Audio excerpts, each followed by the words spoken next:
Right, I hope you feel thoroughly welcomed, and we can now move on to the main session of this plenary. I'd like to welcome Olivier de Schutter. He's the UN Special Rapporteur on the Right to Food and has been a key advocate within the UN system of a human rights-based approach to food and land. As well as his very important role at the United Nations, he is professor at the Catholic University of Louvain and at the College of Europe, Natolin, and is also a member of the Global Law School faculty at New York University and visiting professor at Columbia University. And in the midst of all of these roles, we're delighted that you've been able to join us to give us this keynote address and to address us on your understandings of how to and how not to think about land grabbing. Thanks so much, Olivier.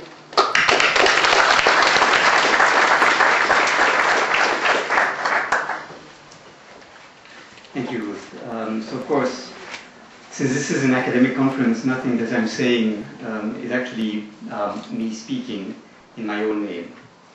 Let me perhaps begin by describing the current debate as I see it. We are witnessing today a rush for the acquisition of farmland, especially close to ports or communication routes, especially where land is combined with water, and especially where governance is weak and where the transaction costs are considered to be low for acquiring land. The drivers are mainly four. First, as recalled by Lawrence Haddad, we have had the food price crisis in 2007-2008, the increased volatility of prices on international markets as a result, in large part, of weather-related events linked to climate change that mean that the markets are less reliable. And that is the first driver.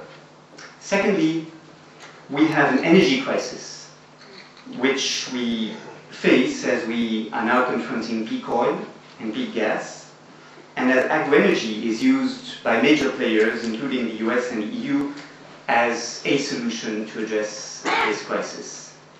In the report already referred to of the World Bank of September 2010, it was estimated out of 405 large-scale investments in land for which commodity data were available, that 21% were for agri-fuels production.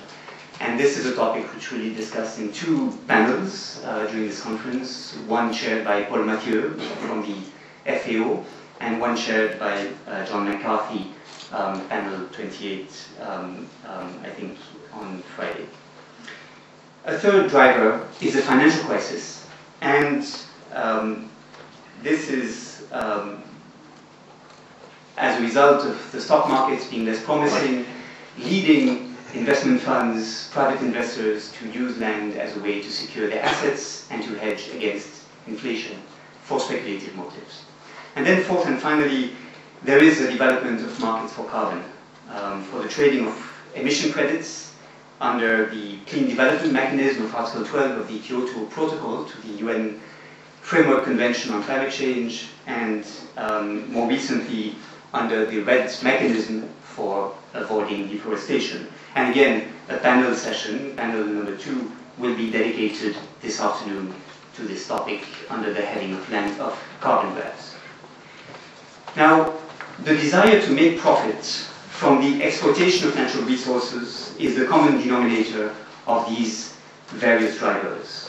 Although land acquisitions are mostly cloaked behind humanitarian considerations.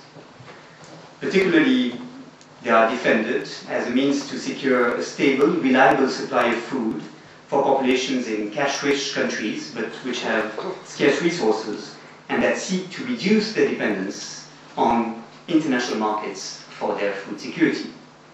And secondly, the other humanitarian argument is that there would be a need to develop underutilized or marginal land for the benefit both of the world, of global markets, or of the country of origin of the investor, or indeed for the benefit of the local communities. And in a panel that shall be chaired by June Boras, this notion of marginal underutilized lands will be deconstructed and examined. Now, the coexistence of the profit-driven and humanitarian considerations should not surprise us. It has been, in fact, one constant feature of how colonial powers in the past have presented their civilizational mission in the territories that they occupied and exploited. And if you remember, this was what was referred to under the League of Nations as the dual mandate system, under the mandate system of the League of Nations, where the interests of the colonizer were meant to coincide miraculously with those of the exploited, in the name of the progress of civilization, in which exploitation of the colonies was seen as serving the interests of all mankind. Remember, for example, what Joseph Chamberlain was saying to describe the benefits of the expansion of the British Empire. We developed new territory, he said, as trustees for civilization, for the commerce of the world. It is now the very same rhetoric that we see not just in North-South relationships, but also increasingly worryingly in South-South relationships. Now, in the face of such pressures, the immediate reaction has been to seek to improve the security of tenure for the land users, i.e. to protect access to land and water on which local communities depend for their livelihoods. The classic approach to ensuring security of tenure has been in the 1980s and 1990s to promote titling schemes in order to lead to the development of a market for land rights. And this solution, titling property, was seen as interesting for three reasons. First, it promised to increase the choices of the land users, including his or her choice to sell the land and exit from agriculture. Secondly, it was seen as enhancing efficiency. Land was supposed to go to the buyers who could make the most profitable use of it, as in the classic Coase theorem's postulate. And thirdly, titling was meant to allow the owner to make it possible for him or her to mortgage the land in order to have access to credit and to invest in the land and to increase productivity of the land. And this is, of course, the main argument that is invoked in Hernando de Soto's writings in, for example, The Mystery of Capital, Why Capitalism Triumphs in the West and Fails Everywhere Else, published in 2000. Now, Panel 27, chaired by Philip Hirsch, will examine titling as a solution to ensure security of tenure. But I would suggest that there are four problems with titling that are becoming increasingly clear and that an increasingly large number of actors now acknowledge. First, with the development of a market for land rights, land does not in fact go to the most efficient users. It goes to those who have access to capital, and the poorest are often priced out of these markets. Therefore, titling schemes, those which were meant to secure the rights of the poorest land users, in fact, in many cases, resulted in more land concentration, a real process of counter-agrarian reform, as we see in some countries in Latin America in particular. Second, titling programs are prone to corruption and to capture by elites. And this is why the panel that Philip McMichael shall chair on governance issues and the role of the state will be very important. Third, women are disadvantaged in many titling programs because of the type of evidence that must be put forward, that is required in order to obtain titling, and also because of the practice of registering the land in the name of the household, i.e. of the man considered as head of the household. Fourth and finally, titling schemes were not seen as an answer to secure the rights of those who depend on access to communal lands for grazing, for fishing, for collecting wood, or it did not guarantee the rights of those depending on forests for hunting, for fishing, for gathering activities. These problems with titling schemes are now acknowledged very broadly, and this is acknowledged also by the World Bank under the leadership of Klaus Denninger, who has played a very important role in developing the thought of the World Bank on these issues. The search, therefore, is now for other ways of ensuring security of tenure that at the same time can ensure an efficient use of the resources, combat rural poverty, while at the same time acknowledging, taking into account the function of communal lands.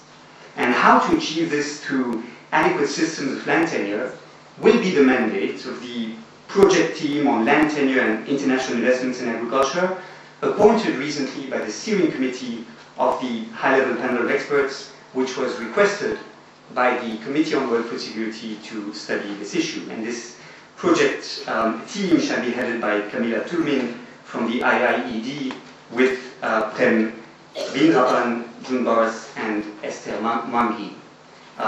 Later on, this will also feed into the process of adopting voluntary guidelines for the responsible governance of land tenure and other natural resources, currently developed under the leadership of the FAO with others. Now, I presented on these issues my own proposals, advocating in a report presented in the UN General Assembly in October last year, a combination of 4 tools as one way to ensure security of tenure without falling into the traps of titling schemes. First, a registration of land rights based on a mapping done at the level of the local community. Second, the adoption of anti-eviction laws to protect land users from the risks of eviction. Third, tenancy laws to protect tenants from being evicted and from excessive levels of rent and sharecropping, and in order to allow the hires of the tenants to occupy the land when the tenant dies, or in order to provide the tenant with the possibility of preempting the land when the landowner wishes to sell. Fourth, land reform in the presence of excessive concentration of land and rural poverty. Now, a combination of these 4 tools would ensure security of tenure and thus would encourage productive investments in land. It will also allow a governance of the common pool resources at the local level by the local community in ways that have been shown to be very effective in the work, for example, of Elinor Ostrom, as local communities are better positioned to monitor compliance with the rules regarding the use of common resources, and as local communities are better positioned to assess whether the users of the land are compatible with its carrying capacity. Thirdly, a combination of these tools would allow the development of a market for land, for rental rights on land, which may be important particularly for the landless rural poor, as illustrated by the case of India. However, this would not lead to a full commodification of land, in recognition of the fact that land can be an essential lifeline for the poor in rural areas, and that it is an important safety net against the risk of extreme malnutrition. Now, of course, this does not answer all questions. And for example, how shall we protect women and outsiders from discrimination if the registration of land is left to the local communities? How to check against the abuse of power by the local chiefs and by the men in villages? How to ensure a removal of discriminatory aspects of customary forms of tenure that should not be idealized and that should not be sanctified simply because they are seen as highly legitimate in the eyes of the local land users. But more important, I would like to emphasize that an improved protection of the rights of land users, although absolutely vital, would not constitute as such an answer to the need to support small-scale farming despite the very great importance of securing tenure. Smallholders will not thrive suddenly simply because they are protected from eviction and because they have more incentives to invest in the land that they use. To understand this, to understand why we need an alternative to the options that are on the table for the moment, an alternative to large-scale investments in farmland leading to the development of plantations, but also an alternative to the statu quo, let me use a detour and discuss briefly one issue which, for obvious reasons, I've been paying some attention to, which concerns the compatibility with large-scale investments in land grabbing with local food security. Now, if you look at the the right principles, the principles on responsible agricultural investment. Principle number 2 on this issue says the following: investments, we read, should not jeopardize food security, but rather strengthen it. And in order to address the risks that local food security will be threatened as a result of a shift from food crops to non-food crops, or as a result of all crops being destined for export, the right principles recommend, inter alia, that under certain market conditions, for example, I imagine high prices of food commodities on international markets, or lack of food availability on the local markets, under those conditions, the export of large food volumes from the country should be prohibited. So the government, the local government, should be allowed to restrict exports if this leads to challenge local food security. And the right principles add that if this due diligence and collaborative planning is carried out well, then the potential for using large-scale agro-investment as a force to actually improve food security is quite good. Now, I agree that it's very important to anticipate this risk. Indeed, if once the investor has entered the country and has made investments in land, a government seeks to impose post hoc restrictions to the exports that that investor can make, that measure risks being challenged under the WTO rules, particularly under the TRIMS agreement of the WTO, the Trade-Related Investment Measures Agreement, which impose an obligation on members of the WTO not to impose such export restrictions. So we have to anticipate this problem. However, first, such a clause will be in practice very difficult to include in investment agreements, simply because of the highly unequal bargaining position of the investor on one side and the country seeking to attract investors on the other side. In fact, in a study that Lorenzo Cotula for the International Institute for Environment and Development has made recently of these land deals, it was striking to see that in very limited cases were such provisions included in the land deals. In fact, in some contracts, such as one concerning Sudan in 2002 for 12,000 hectares of land, one concerning Mali in 2008 for 100,000 hectares, this is the large Malibia investment, which you're all familiar with, in the Office du Niger in Mali.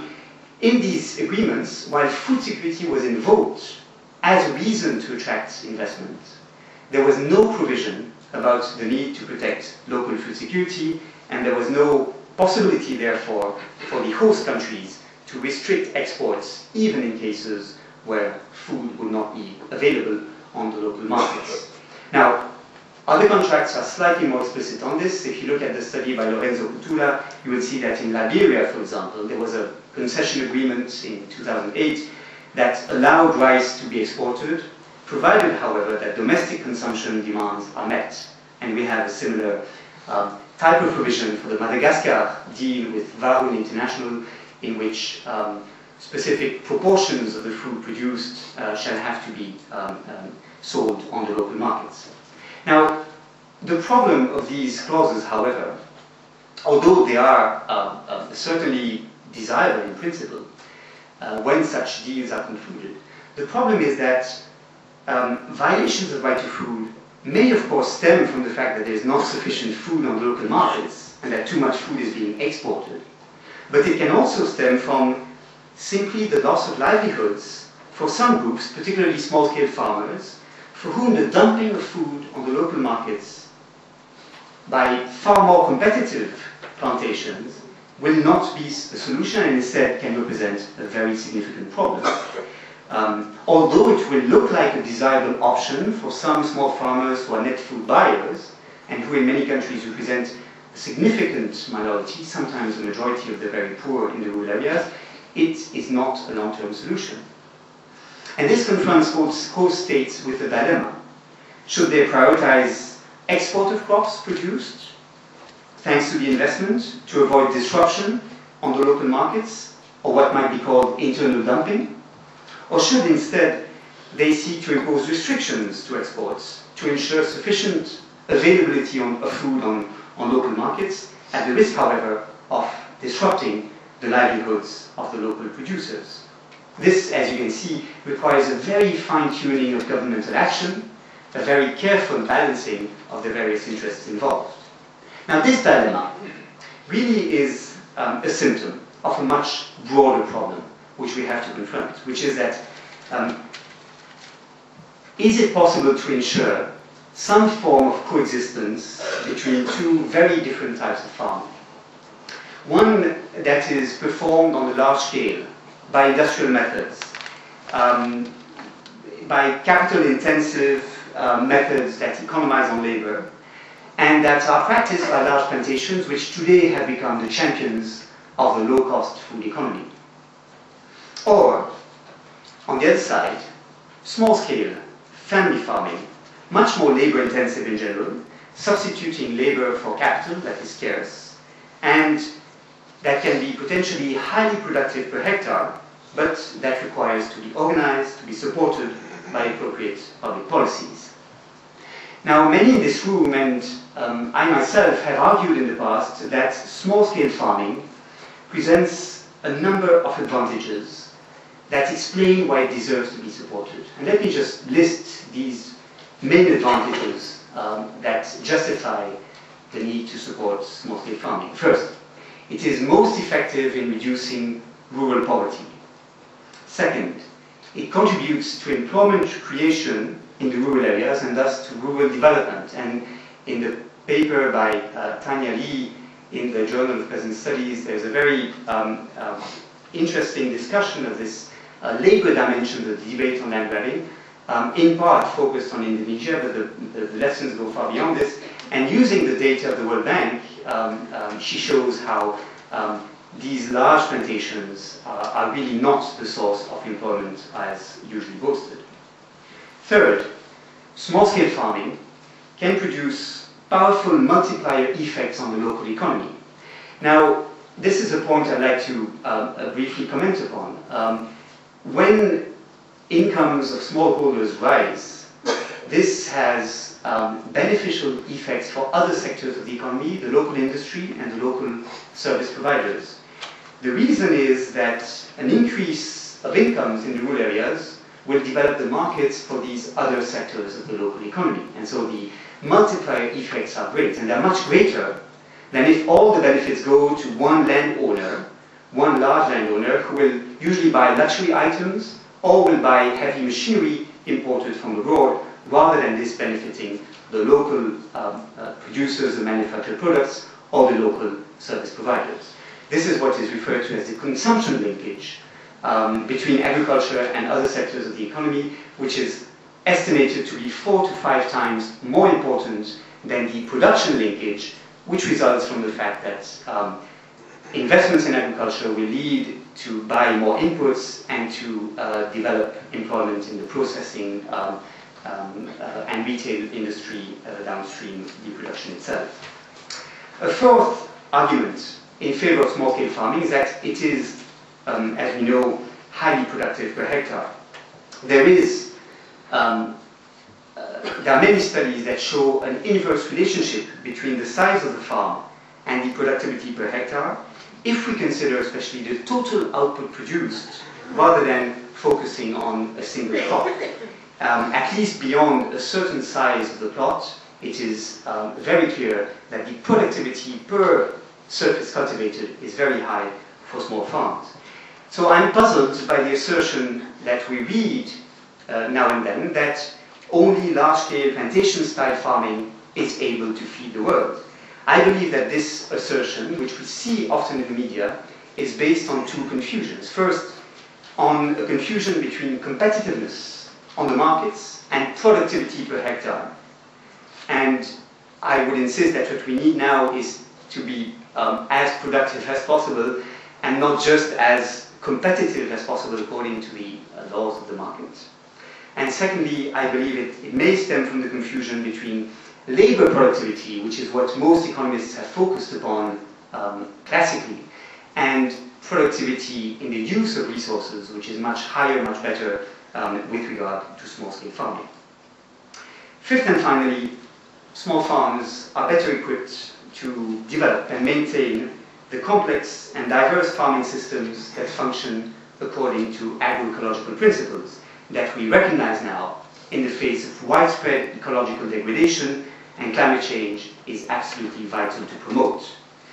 There is now an increasing awareness of this issue, and this is shown, for example, by the fact that just last week it was decided that agriculture would be on the agenda of the next session of the parties to the United Nations Framework Convention on Climate Change, meeting today and tomorrow in Bali.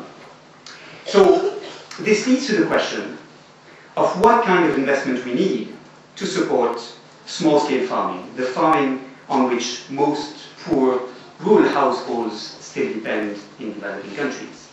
And there is, of course, a long list of priorities which I will not have to detail. Let me just list the main priorities that it seems to me exist in this respect. First, to organize farmers into cooperatives in order to allow certain economies of scale in packaging, in storage, in processing, in marketing their produce, and in order, of course, to improve their bargaining position in the food chains. Second, improving storage and communication facilities to allow them to sell at better prices, because they will sell at the better moment, and in order to allow them to have a better access to markets. Third, the need to protect farmers from volatile prices which they are unable to protect themselves from. Fourth, the need to relink local food producers to the urban markets in order to strengthen access of rural populations to the markets and access of urban populations to diverse fresh foods. This link between the countryside and the cities, between the rural producers of food to the urban consumers, seems to me very important to emphasize in the future. This development of local food systems is primarily a task for governments and local farmers' organizations. And to me at least, it is not immediately clear what private investors would have to gain from the emphasis on these priorities, and especially foreign investors. I do not see which incentives they would have to contribute to this relocalization of food systems. And this is in part, you see, the tragic situation that many poor countries are facing. Although reinvestment in agriculture is needed, the kind of investment that investors are willing to provide, are willing to make, is not the one that is most poverty reducing. And it may, in many cases, actually worsen inequalities and fragilize rural livelihoods. This is why we need to propose a vision, an alternative to both the statu quo and to the global enclosures movement that is developing in the name of development, neither of which branches of this alternative is acceptable.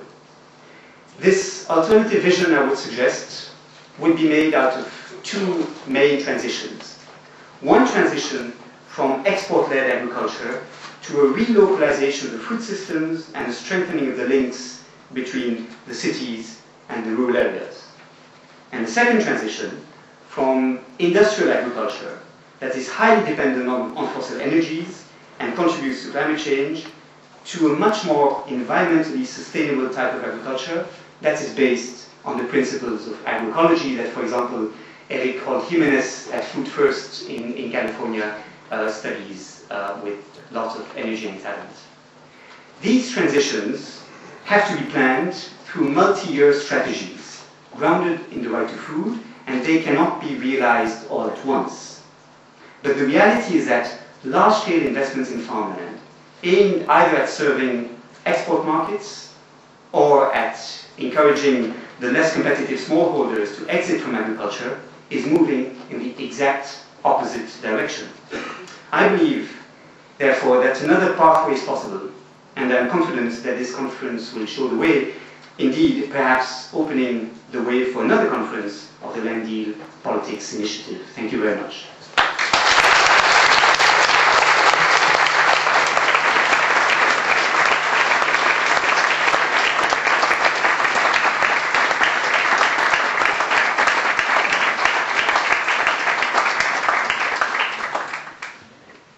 thank you very much for that excellent, comprehensive keynote introduction to our conference. We now have about half an hour for discussion, and the idea was both that there would be opportunity for people to ask questions to Olivier, but also to comment in response to what he has laid out as both an